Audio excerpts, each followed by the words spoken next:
¿no?, indígena, vamos a decir, organizada.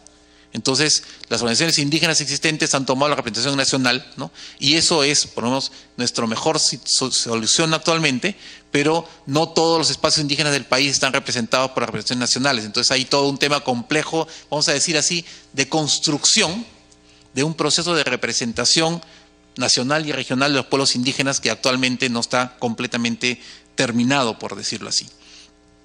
Entonces, esta historia de procesos de implementación necesita todavía, vamos a decir así, un proceso posterior, ¿no?, de revisión de los efectos de la ley, del cumplimiento de la ley, y cómo esa ley comienza a ser entendida como una ley que reconoce y reivindica derechos y no como una traba, ¿no?, porque todavía en la sociedad nacional hay quien piensa que la ley podría no aplicarse, lo cual es completamente, desde el punto de vista jurídico, de cualquier abogado te dice que eso es completamente absurdo. Es una ley, por lo tanto, no hay nada que hacer más que cumplirla. Le pueden encontrar trucos para cumplirla, pero hay que cumplirla. Entonces, sin embargo, esta idea de que es una ley que tiene que ser cumplida no existe todavía en la cabeza, vamos a decir, de todos nuestros conciudadanos, ¿no? Entonces, y eso es parte del trabajo en el que la ley tiene que hacerse, digamos, va a sonar muy feo, pero tiene que encontrar su lugar en la burocracia nacional, ¿no?, y en la práctica cotidiana. Entonces, ese proceso está todavía en construcción. Y para terminar, quisiera regresar a cuáles fueron los efectos del reconocimiento de las comunidades indígenas en los años 20 y 30 del siglo pasado, casi 100 años antes que estas leyes. En su momento, la ley de reconocimiento de las comunidades indígenas en la Constitución del 20, la del 33 y en el reglamento de elecciones comunales de 1938, ¿no?, supuso vamos a decir así, una especie de pacto entre las comunidades indígenas y el Estado. En ese momento de la historia del Perú, ¿no?, las comunidades indígenas, vamos a decir, se ampararon bajo la tutela del Estado, ¿no? A cambio de eso hubo una especie de acuerdo y de paz social, digámoslo así, porque ese debate y esas leyes estuvieron precedidas de 30 años de revueltas indígenas, que es un escenario bastante semejante al que vivimos ahora. Entonces, en ese momento, el reconocimiento de las comunidades indígenas significó un pacto de no agresión, digamos así, entre las comunidades mayormente indígenas de la sierra y de la costa y el Estado, en el cual llegaron a un entendimiento por lo cual ambos se reconocían mutuamente. El Estado reconocía a las comunidades indígenas y las comunidades indígenas reconocían la autoridad del Estado, ¿no? Entonces, el reto, vamos a decir así, supremo para la ley de consulta y otras leyes sobre poblaciones indígenas que haya que construir va a ser justamente cómo, así como el Estado reconoce una serie de derechos, las sociedades indígenas también reconocen una vinculación específica y una serie de obligaciones con el Estado. Gracias.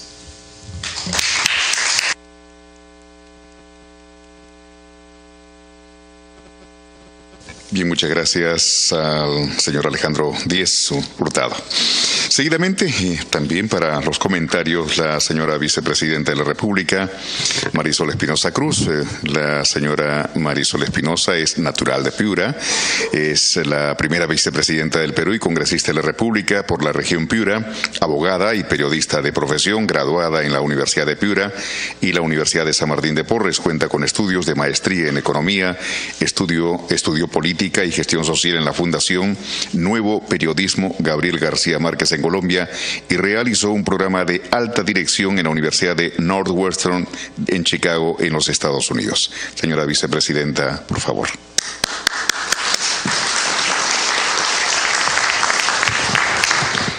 Muchas gracias, muy buenas noches, agradeciendo la presencia de todos y cada uno de ustedes, felicitando al equipo editorial, al grupo de la editorial del Congreso que ha logrado recopilar a todas las personas que han hecho posible esta participación, tanto del fondo editorial como quienes han ido recopilando los debates a lo largo de varios años, como lo ha señalado el doctor Díez, y a quien agradezco, a don Alejandro Díez, agradezco no solamente su presencia, sino la recopilación, el hilo que ha hecho no solamente desde el siglo XVIII, que nos ha recordado esta gran lucha y esta gran pugna por saber si somos comunidades, si hay comunidades indígenas, si hay comunidades originarias o comunidades campesinas. La terminología se utiliza generalmente, como él también lo ha señalado, al final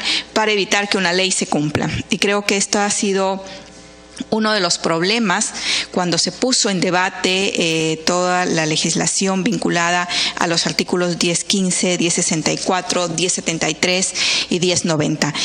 La discusión básicamente al principio era sobre ¿qué estamos tratando? ¿Estamos tratando sobre derechos de las personas o estamos tratando sobre recursos naturales? Y este fue el gran debate y la gran lucha dentro del propio Congreso, porque para la bancada, en ese momento la bancada nacionalista y unos sectores de UPP, consideramos que fundamentalmente estábamos frente a un tema de defensa de derechos fundamentales reconocidos en el convenio 169 de la OIT, sobre los cuales ya no había mayor discusión, que sin embargo en el Perú era una discusión y sigue siendo una discusión, como lo ha puesto sobre el tapete el doctor Díez, sobre todo en el tema de discusión. Para nosotros, en la costa, es casi la relación con la tierra es básicamente económica, de productividad. Sin embargo, la relación que tienen las comunidades de la sierra, de la selva con su territorio es diferente. No es solamente el tema de productividad que me sirve para generar alimentos y generar ingresos económicos. Va más allá, va la relación entre las comunidades, la persona que habita en esa comunidad y la relación que tiene casi, no solamente en algunos casos mística, como en el caso de los aguajún en la zona, y siempre recuerdo esto del Cerro Cumpana, recuerdo el drama de cada una de las mujeres que vivía en la comunidad, diciéndonos, a ustedes les gustaría que fuéramos al Vaticano y tiráramos petróleo negro en toda esta zona. Eso es lo que están haciendo en nuestra zona. Sacan el oro, se llevan el petróleo, pero nosotros tenemos lugares que son para nosotros identidad y que son tradición. Para ellos el Cerro Cumpana era la máxima religiosidad que tienen y su estrecho relacionamiento, porque ahí ellos presentaban a sus niños, a sus ancestros y los sumergían en el agua y tienen toda una tradición para convertirlos de niños a jóvenes y a jóvenes guerreros dentro de su comunidad. Entonces es una relación totalmente diferente. Nos hablaba de cómo para ellos significaba el bosque, la farmacia, significaba su supermercado y significa también su AFP, me decían. Esto es nuestra jubilación. Cuando ya no estamos produciendo o haciendo las actividades económicas diarias, cuando ya nos jubilamos, venimos a la cocha, lanzamos el anzuelo y tenemos pescado fresco. Y eso significa para nosotros nuestra AFP, nuestra jubilación. Entonces es una relación totalmente diferente de cada una de las comunidades. Lo que la discusión ya en el primer tomo del libro era el problema indígena y la consulta previa en el debate nacional. Creo que colocar en el debate nacional este tema fue importante. Fue importante porque puso en debate, y que lamentablemente, como también lo destaca el profesor Díez, un tema de qué es más importante, los derechos, las personas o el tema económico. Y surgió lamentablemente en esta discusión la famosa frase del perro del hortelano, ¿no? Una teoría en la cual se basaba que básicamente teníamos que orientar y que habían comunidades que se oponían a la utilización de los recursos naturales, cuando en realidad la discusión no era el tema de los recursos naturales. Era el tema incluso más allá, era la propiedad de la tierra. ¿A quién le pertenece la propiedad de la tierra? ¿Al Estado a las comunidades que están en la zona y que no tienen títulos de propiedad y que ahora para explotar sus recursos forestales tienen problemas y les siguen costando la vida a las personas. Y así fue como se empezó a discutir los decretos legislativos 1015, 1073, 1090 y 1064. Básicamente era el tema de la agricultura, del agua, pero sin embargo en el debate fue interesante la participación de la ciudadanía. ¿Y qué ciudadanía? Era la ciudadanía que nunca había sido escuchada, que nunca había tenido un espacio para ser escuchada. Y no lo pudieron reclamar porque vinieron al Congreso en algunas oportunidades a través de la Comisión de Pueblos Originarios, se les hacía pasar, participaban por intermedio de congresistas, pero todavía la voz directa de estas comunidades no se dejó escuchar. En algunos momentos incluso fueron impedidos de participar en los debates y ellos decidieron acudir a las calles. Y eso fue casi más de 55 días, al día 55 recién los medios de comunicación dieron cuenta de la situación que estaba enfrentando la población de las comunidades, en este caso las comunidades de la selva, que fueron las que de manera decidida decidieron expresar sus opiniones, pero además con un conocimiento muy claro de la legislación y de las leyes. Muchas personas en las ciudades y sobre todo en el debate periodístico se decía, pero son manipulados, no tienen información. Ellos conocían la ley cuando nosotros fuimos y escuchamos sus posiciones, conocían al detalle, es más, te hacían la sugerencia de dónde tenías que hacer las observaciones y los cambios en la legislación, o sea, un conocimiento de miembros de las comunidades que a cualquier legislador aquí en el Pleno o en el Parlamento Nacional, de verdad que los hubiera, si ellos hubieran podido participar, hubiera demostrado la capacidad que tenían, no solamente de análisis, de debate, sino también de poder hacer cambios en la legislación.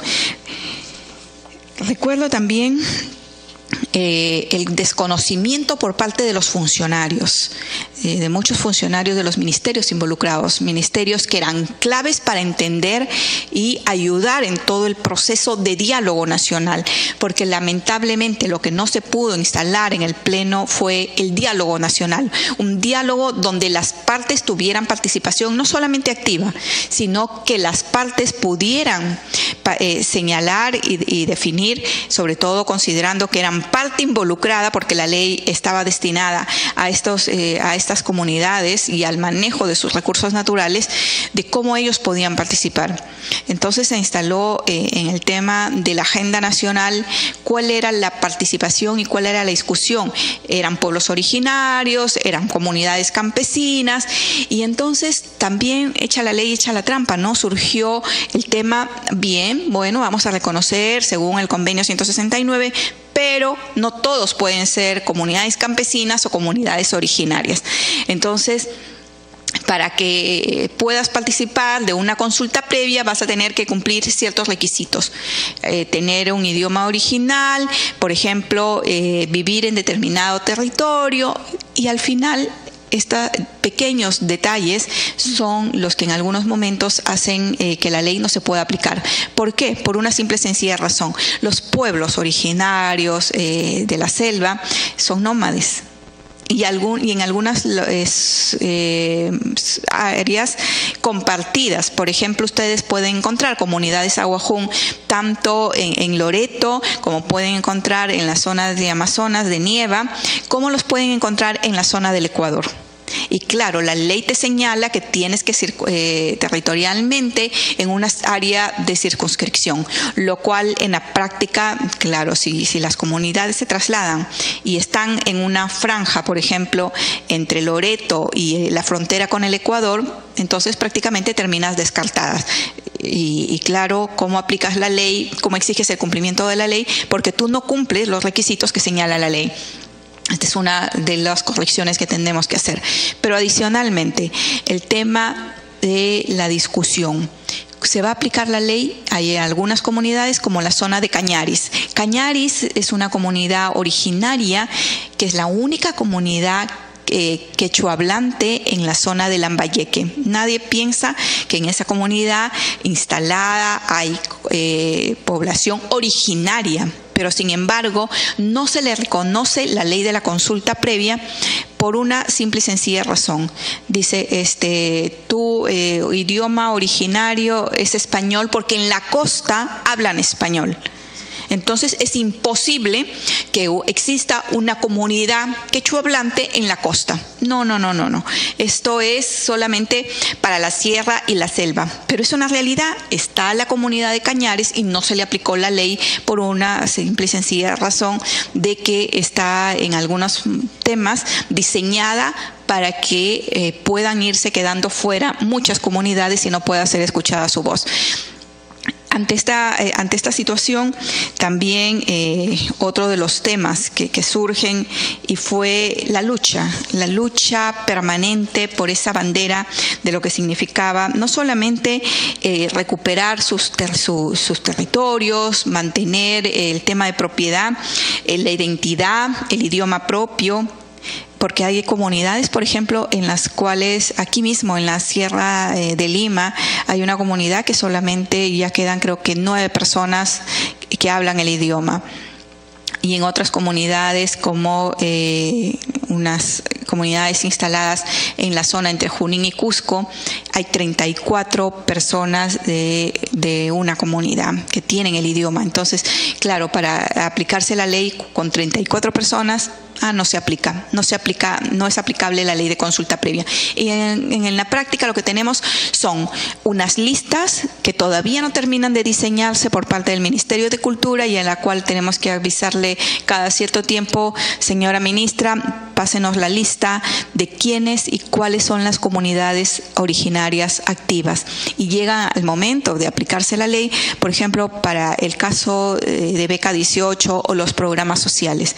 Algunas comunidades originarias se ubicaban en Cañete, lo cual era imposible. Cañete, en la zona de costa, no habían comunidades y sin embargo para algunos temas eran ubicados ahí. ¿Para qué? Para no generar derechos en las comunidades originarias. Y estos fueron reclamos que los propios pobladores de las comunidades, los apus de las tribus traían y siguen reclamando, y son detalles que se tienen que ir corrigiendo y se han ido corrigiendo en algunos casos para ir incorporándolos a la zona o al área que corresponde. Como yo señalé, y quiero destacar también la participación en esa época de la excongresista Gloria Ramos, a los pueblos indígenas se les negó primero la existencia propia, después la dignidad y finalmente la libertad. Les arrebataron sus tierras y el control de sus recursos. Todo esto en nombre de la civilización y la cultura occidental. Y esta ha sido parte y sigue siendo parte de la lucha de las comunidades originarias. Cuando me tocó participar en la sesión del Pleno del Congreso, en diciembre del 2009, señalé que los pueblos no se oponen a la inversión, se oponen a la marginación, se oponen a la exclusión, a la burla de sus derechos, a la contaminación. Y lo único que querían los pueblos originarios era ser escuchados por un Congreso que se reconcilie con ellos. Un Congreso que en esos momentos no los consideraba actores importantes en un proceso en el cual ellos eran los protagonistas. Eran leyes para las comunidades, leyes para los pueblos originarios. Después quiero destacar en el segundo tomo, realmente son recopilaciones que sirven para investigaciones, para ir conociendo de cómo se fue desarrollando y se fue ampliando este debate. En el segundo tomo se refiere a los sucesos de Bagua y la demanda ya de la consulta previa.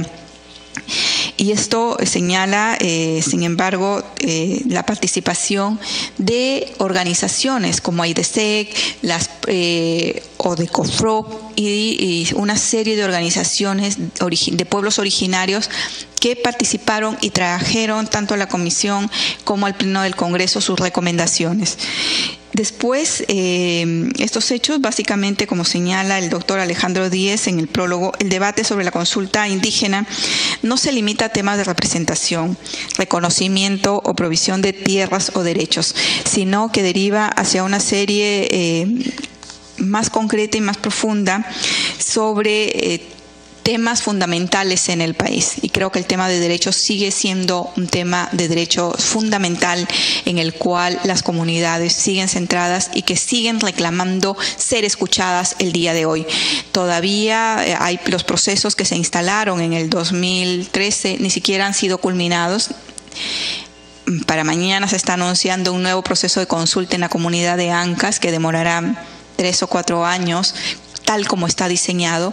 Entonces, todavía las comunidades, no, a pesar de la ley que existe de la consulta previa, en la práctica no es un mecanismo que está sirviendo para que las comunidades sean escuchadas. Y lo hemos visto en las comunidades del río Tigris, por ejemplo, reclamando por el tema del agua, por el tema del derecho a ser indemnizados cuando sus pobladores ahora están afectados por contaminación y enfermedades en la piel, no solamente de personas adultas, sino sobre todo de sus niños.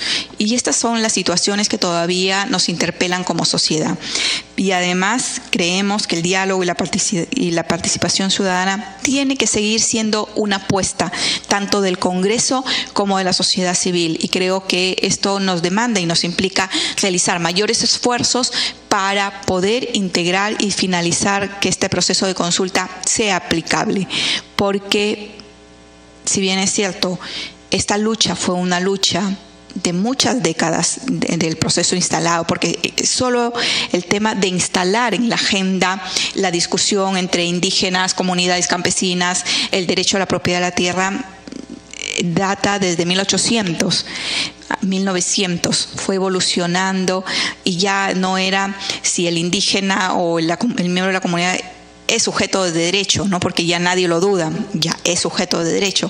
Ahora le corresponden decidir qué se hace, cómo se invierte en su propio territorio. Esa fue la discusión que se instaló hace 8 o 10 años y que todavía sigue para algunos burócratas siendo cuestionable. Lo hemos visto las semanas pasadas anunciándose, bueno, vamos a titular todo el tema de las comunidades campesinas y entonces cada uno va a tener su terreno y va a poder venderlo.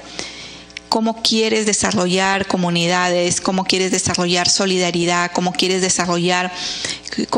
generar desarrollo en comunidades que tienen una visión de colectividad, con procesos que no están acordes con la visión y la identidad de los pueblos originarios?